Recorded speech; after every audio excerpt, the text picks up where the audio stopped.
welcome to the Women Shaping Cambodia show. My name is Kim Tan. I am the host of the Women Shaping Cambodia. Today we have a special guest with us, Ms. Kounila Keo. And she is a young, talented woman who represents Cambodia in the digital marketing agency space. Kounila is the managing partner, co-founder of a communication agency, Mekhala Communications, specializing in integrated marketing strategies, public relations, digital campaign, and market research. She is a recognized entrepreneur as well as an influence on many in Cambodia with her personal blog written under the name Blue Lady Blog. We're spotlighting her today as one of the women shaping Cambodia, and we're excited to dive into her personal life as well as her professional journey. So welcome, Kounila. Thank you for having us today, and we're excited to have this conversation with you. Could you share a little bit about your personal journey? Because I understand that you started as a journalism. Kind of share with us what have gotten you into interest in pursuing in journalism, and also how it impacts your personal life as well as your career life, your professional life. Thank you. That's a really good question. I grew up in a middle-class Cambodian family, and my mother and my dad encouraged us, me and my siblings, to read and to go to school. I took a strong interest in newspapers since I remember 5 or 6 years old. I started to read. My mother would let me buy books, every weekend. I would save every cent that I got, as allowance from my mom, and bought a lot of, bootleg books from Russian market to the book market. When I got the opportunity to pick a major in a university, I chose journalism without hesitation. And I spent 4 years doing journalism here in Cambodia, and became a reporter at the age of, I remember 17 or 18 years old, for an international news wire service or agency. And I worked as a reporter for about 5-6 years before I got into international development. I did not stop right there. I wanted to continue to hone my skills as a reporter, as a researcher. So I took short courses abroad in Europe, and then later on I got a full scholarship to study, to do a master's degree in public policy from National University of Singapore.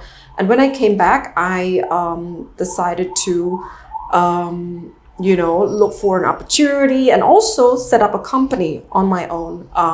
Of course, with support from my business partner, friends, and family.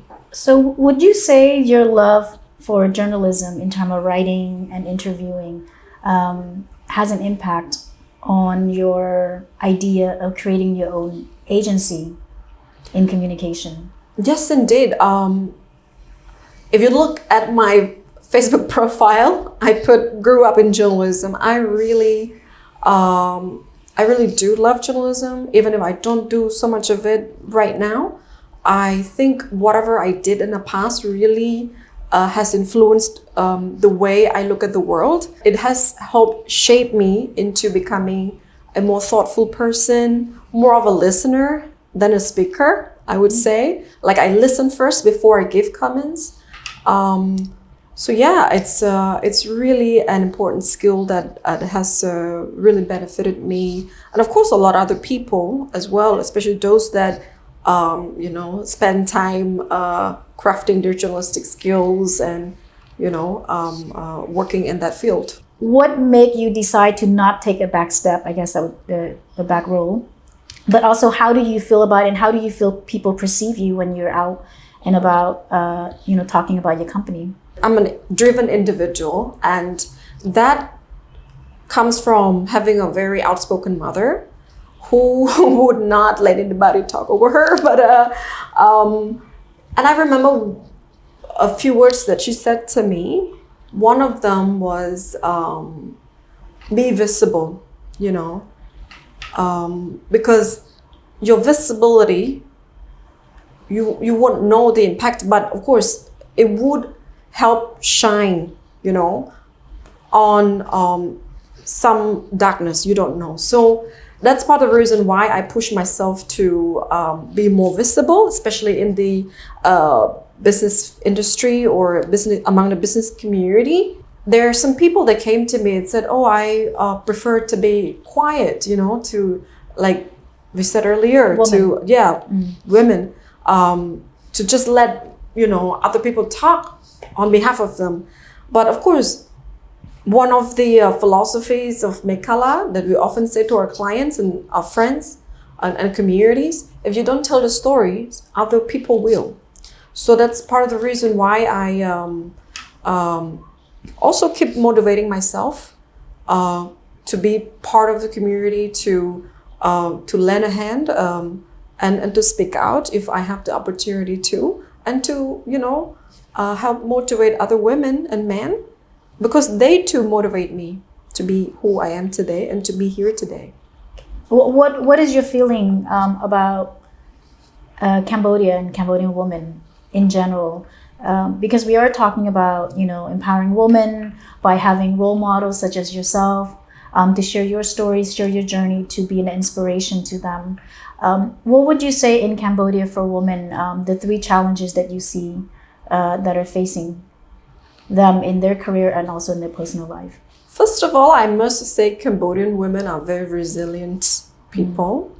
And as I've traveled a lot, I see we, as women in general, are really driven and motivated individuals. I guess maybe because of the way we were brought up by our parents, I can see that there's a lot of emphasis on us becoming like overachievers sometimes.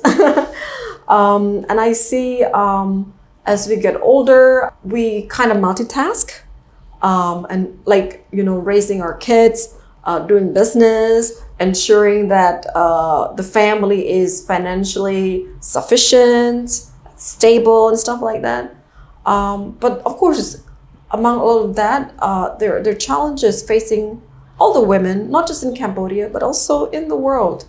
Because first of all, we get burnout. We do a little too much. Like for instance, during COVID, we found out that women face a really bad burnout because they have to take care of the kids, the spouse, the whole family, while they run on very little time and energy. So why are we doing that? It's because we tend to, overrun. How can we actually improve on that front? I think it's important to remember that we're also human. Of course, I think women are superhumans, but at the same time, we need to address this real issue. We get burnout too. Yeah, and raising kids is a full-time job. And this is something that men and women out there need to understand. It's a full-time job. So we need to give a lot of support, and the communities should be behind women to give support, not just women, but also men. That's what I'm saying. And another challenge facing a lot of women out there is the lack of encouragement from the community and also from themselves. Sometimes community really want to help you, but then if you keep telling yourself stories that are not really helpful, they're not positive to your growth, well, I mean, first of all, women need to take a step back and think. Sometimes it's not the outside factors that affect us, it's how we think about ourselves. And of course, how we think about ourselves is actually influenced by what we do on a daily basis and the stories we tell ourselves. So I met this super young, talented woman, and she one day came to me and asked for advice, she feels like she's stuck. But she's so talented, she had things in order. But then she kept telling herself this story. I can never go beyond this just because this is how my neighbors, how people around me perceive me to be. So we can tell ourselves better stories, but of course you can tell yourself positive, better stories about, being a strong woman lead when you actually surround yourself with people who feel positively about you, about being a woman in the workplace, right? So this is, I see, as a challenge facing women these days. It's the narratives, that we tell ourselves. So we need better narratives. Let me put it this way. Okay.